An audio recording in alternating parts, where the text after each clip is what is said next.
Have you ever heard someone say, the universe has no limits? Well, that sounds exciting, but it isn't true. The universe is full of limits. The speed of light, the charge of an electron, how hot things can get, how cold things can get, how fast things can spin, how stable things can be. But here's the secret. Limits don't hold the universe back. Limits are the rules that let the universe exist. Today we're going to explore why limits are not weaknesses. They are the foundations that make everything possible. Let's dive in. Why limits are necessary. Imagine a game with no rules. You can move anywhere, do anything, change anything. Is that even a game? Or is it just noise? The universe works the same way. Without limits, there would be no structure, no patterns, no information, and no life. Limits create boundaries. Boundaries create order. Order creates possibility. Everything you love, from galaxies to music to your personality, depends on limits. Limit number 1, the speed of light. Why can't anything go faster than light? Because this limit keeps causality cause and effect from breaking. If signals could travel infinitely fast, the universe would have no sequence, no order, no before and after. Your thoughts, your heartbeat, your memories, your entire life depends on the ability to trust that causes happen before effects. The speed of light is not a restriction. It's a protector. It keeps the universe logical. Limit number 2. Did you know there's a highest temperature and a lowest temperature? The lowest is absolute zero, the point where motion nearly stops. The highest is the Planck temperature, where energy becomes so intense that space and time break apart. Why do these limits matter? Because too cold and nothing can move. Too hot and nothing can hold together. Life exists in the middle because the universe gives us limits that keep matter and energy from going off the rails. Limit number 3, quantum rules. Quantum mechanics is full of limits. You can't know position and momentum perfectly at the same time. You can't clone quantum information. You can't squeeze infinite energy into a tiny space. These limits are actually what allow atoms to exist. If electrons could collapse into the nucleus, all matter would implode. If electrons could fly infinitely far, nothing would bind.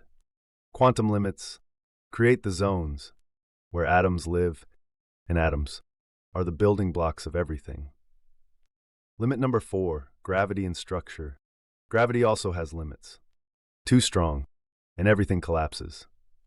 Too weak, and nothing clumps together. Galaxies form because gravity is strong enough to gather stars, but not strong enough to crush everything into a black hole.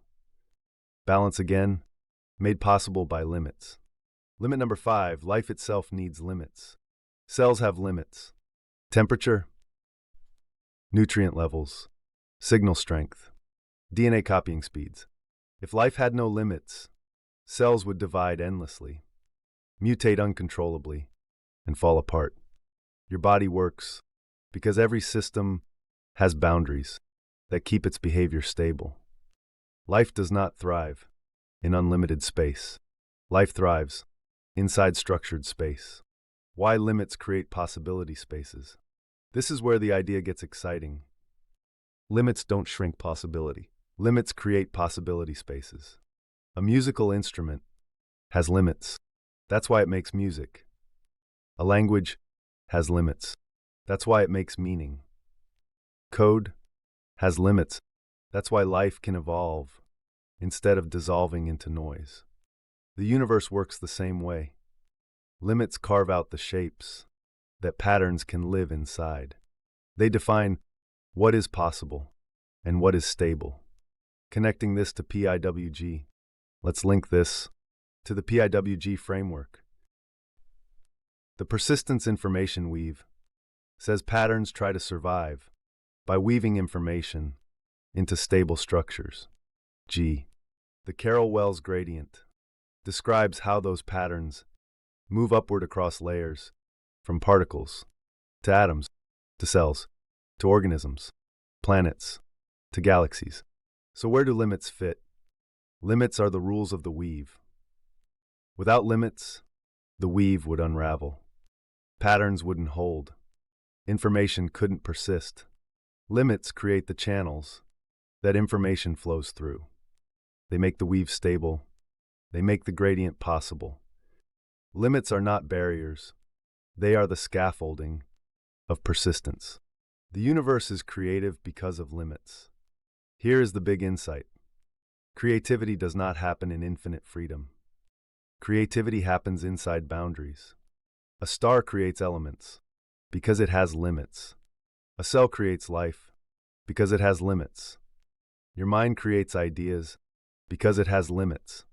The universe creates patterns because it has limits. Limits don't shut doors. They open them. They give the universe a shape, a rhythm, a direction, a story.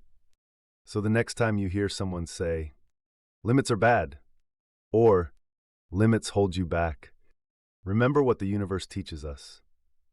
Limits are how things stay together. Limits are how things grow. Limits are how complexity forms. Limits are not weaknesses. They are the rules that make everything possible. Join us next time for episode 21, where we explore why the universe forms layers instead of one big chaotic soup, and why layering is the secret that makes stability, complexity, and life itself possible.